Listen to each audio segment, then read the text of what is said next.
How you doing, man? Listen, it's been an amazing yet troubling day all at the same time today. Um, basically, I had this video prepared about just basically life in general, and how we can um, you know do every day beautifully, or how we can survive in this time. Yeah.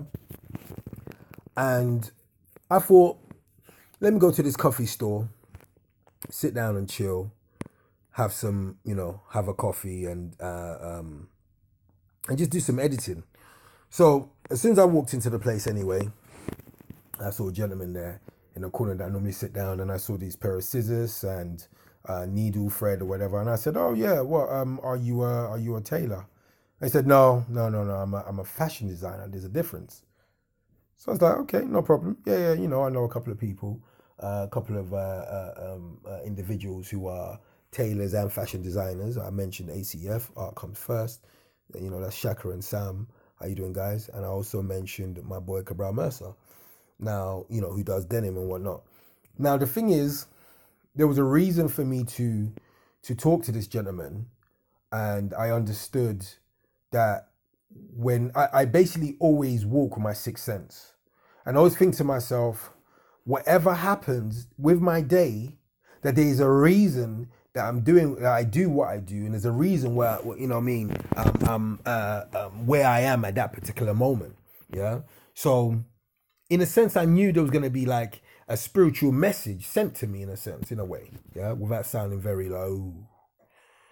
Um, so I sat down, was talking, and this gentleman he was gonna go, but for some reason, I guess, the understanding of our spiritual energies kind of spoke to each other, and he just stayed. He stayed and he spoke to me, and we were speaking.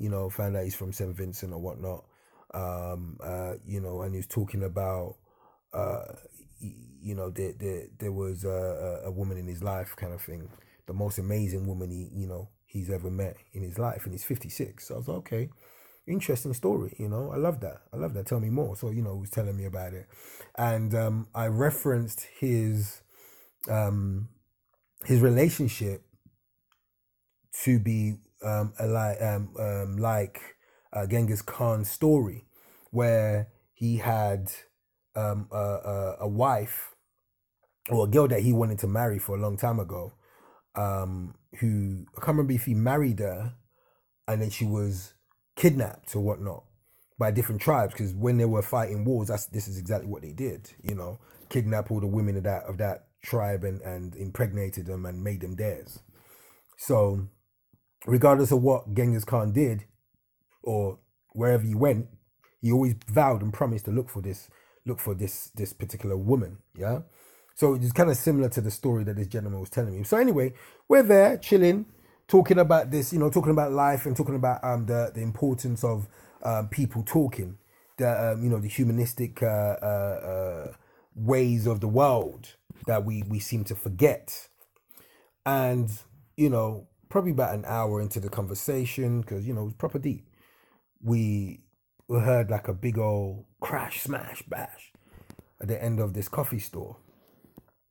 So I go to see what the heck is going on, and there's this young black man dragging out this young black girl, dragging her by her hair, dragging her by her jacket, whatnot. He wanted to take her outside and pummel the living daylights out of her.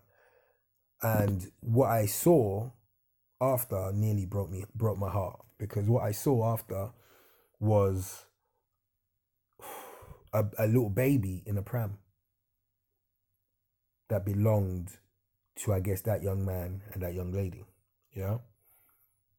At this point here, it was all kicking off. He was pulling her out, and there's several people there doing stuff, but they weren't really doing anything. They were just watching and letting this thing go on.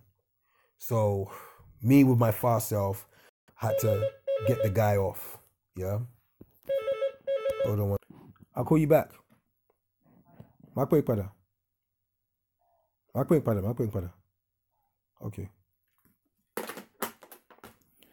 So basically, I had to get this young man off of this girl and pull him aside and just take him outside and talk to him, trying to figure out exactly what was going on. Literally having to manhandle this young man.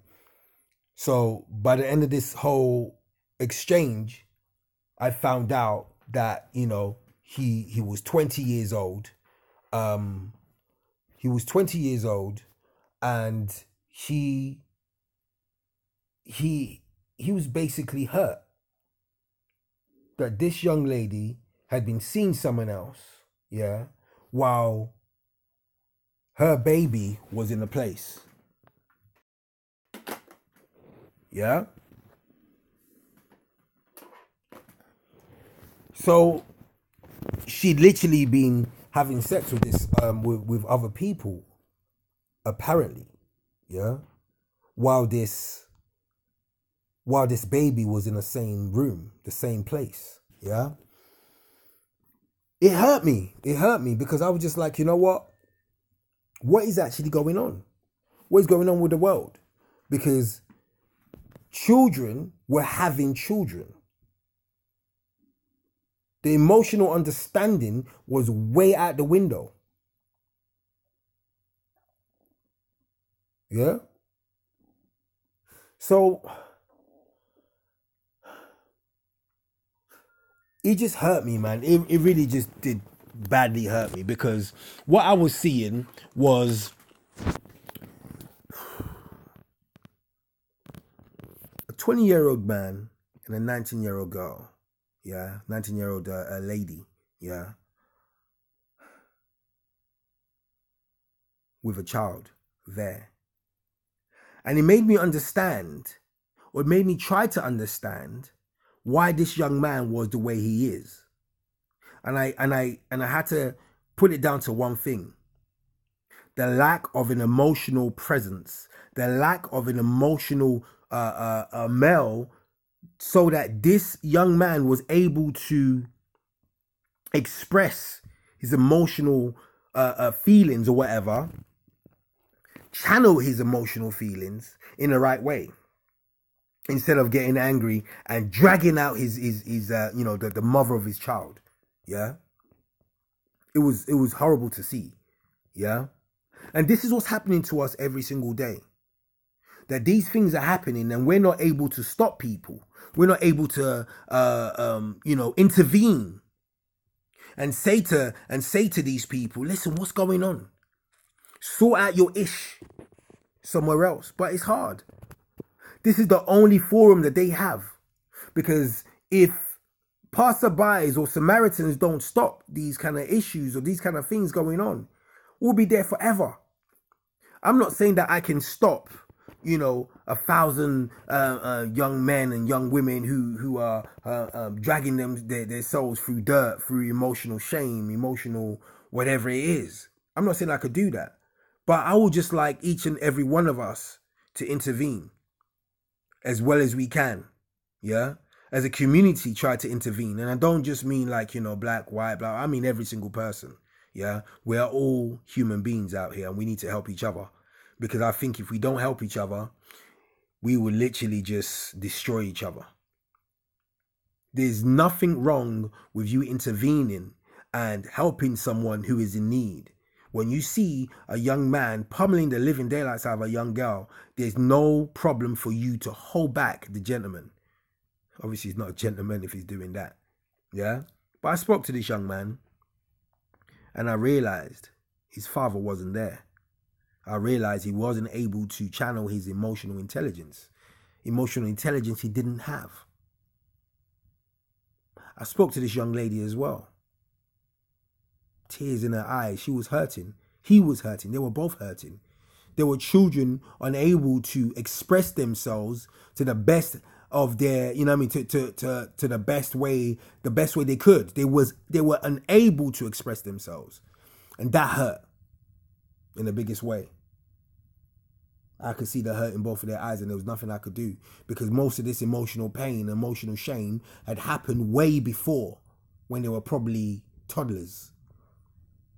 This is what I'm guessing, because you never know what everyone's situation is. But you know what? It was painful to watch. So if you are a father or and you have a child out there that you have a child out there that you haven't looked upon, or you haven't taken care, you haven't taken care of. You're not taking care of that child. It's about time that you step up to the plate. Yeah, step up to the plate and look after your child. Yeah. And there's a lot of us who are, fatherless or mother, well, not fatherless, as that, we're childless fathers, childless mothers. It might be time for you to adopt and heal the world. Boy, sounding like some Michael Jackson-ish right now.